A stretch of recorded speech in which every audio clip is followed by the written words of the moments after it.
Assalamualaikum warahmatullahi wabarakatuh. Selamat sore. Saat ini saya sedang bersama salah seorang ibu rumah tangga di sekitar kos saya, yaitu Cikarang.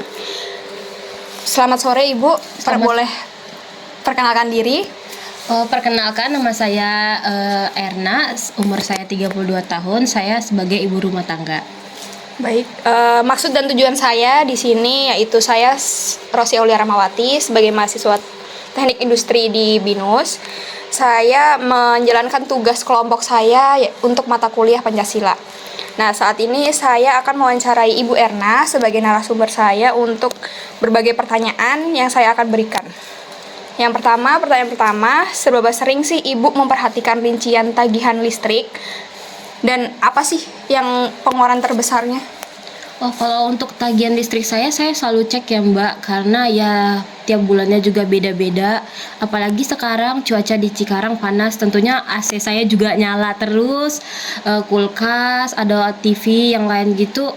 Lumayan ya Mbak, naiknya lumayan. Biasanya saya bayar 600, sekarang bisa 800. Jadi saya selalu pantau gitu. Jadi masih dalam budget uang bulanan saya. Oke, baik. Pertanyaan yang kedua, menurut Ibu, jika Ibu menghemat biaya listrik, apakah itu dapat membantu memberikan fasilitas belajar yang lebih baik untuk anak Ibu? Tentu ada hubungannya ya Mbak. Ketika saya berusaha menghemat biaya listrik, tentunya nanti uang lebihan dari belanja bulanan saya alokasikan untuk belajar anak, atau untuk les, atau untuk nanti ada wisata edukasi gitu Mbak, di akhir bulannya gitu.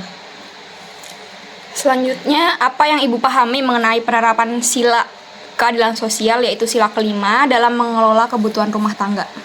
Nah, kalau itu mungkin sepengetahuan saya ya Mbak, kalau misalnya saya bisa mengelola kebutuhan rumah tangga saya, bisa mengefisiensi, tentunya bakal memberi dampak baik ke orang-orang di sekitar saya. Misalnya contoh kalau listrik ya, saya hemat listrik, tentunya subsidi listrik yang harusnya ke saya, bisa dialokasikan negara ke tempat yang lain ya Mbak. Oke, gitu ya. Lalu apakah Ibu merasa bahwa pemborosan listrik di rumah yang berlebihan itu akan berdampak buruk bagi kepentingan masyarakat luas?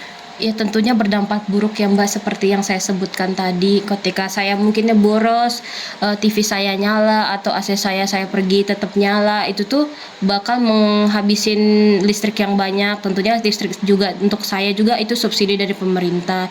Jadi bakal berdampak luas sih Mbak untuk kehidupan masyarakatnya. Oke, pernahkah Ibu berdiskusi dengan tetangga atau rekan kerja atau siapapun itu tentang cara-cara untuk menghemat energi? Kalau di sini sih Mbak, biasanya dari grup RT ya ada himbauan-himbauan gitu untuk hemat listrik. Kalau AC-nya kita lagi pergi, AC-nya dimatiin, atau TV-nya udah nggak ditonton lagi, TV-nya dimatiin, begitu-gitulah mungkin ya Mbak, himbauan-himbauan sekitar ajakan untuk hemat listrik aja. Oh, gitu ya. Lalu apakah Ibu setuju nih jika menjaga efisiensi energi adalah wujud rasa syukur dan tanggung jawab Ibu terhadap alam dan juga Tuhan? Saya setuju ya dengan kalimat itu.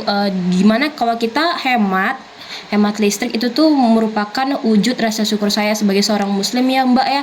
Itu kalau kita hemat, tidak boros, itu merupakan cara kita mensyukuri nikmat yang dari Tuhan dengan segala ciptaannya yang ada. Intinya Mbak, jangan dipakai berlebihan gitu. Bersyukur aja ya Bu. Iya Mbak. Kalau pandangan Ibu nih tentang apakah pembiasaan hemat energi ini yang dilakukan sejak dini dapat membentuk karakter anak yang disiplin? Tentunya bisa ya Mbak, karena kita memberi himbauan kepada anak kita, kalau misalnya kalau udah keluar dari kamar mandi lampunya dimatiin, itu tentu kan kalau di karakternya diulang-ulang lagi, itu menciptakan disiplin untuk dia, disiplin yang dilakukan berulang-ulang yang tentunya berdampak baik gitu, memberi ya hemat energi gitu lah Mbak. Oke. Apa sih kendala utama Ibu nih yang dihadapin untuk mencoba mengurangi konsumsi listrik? Kendala utama saya mungkin di suami saya ya Mbak. Suami saya tuh kalau misalnya suka pergi gitu Mbak, AC-nya tetap nyala, atau TV-nya nggak ditonton lagi, tetap dinyalain, ditinggal gitu aja Mbak. Gitu aja sih. Oh. Ibu tertarik nggak nih kalau ada mahasiswa mengadakan gerakan edukasi hemat energi untuk mendukung kesejahteraan warga sekitar?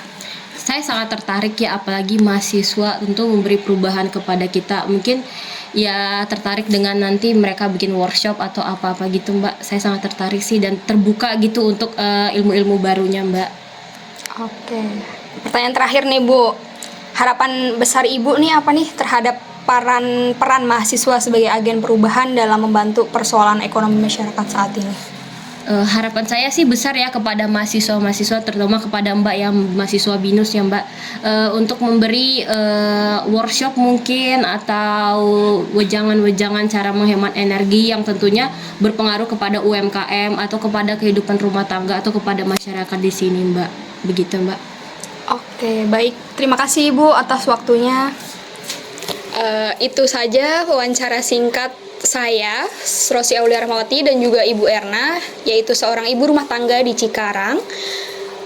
Terima kasih telah menyaksikan video ini.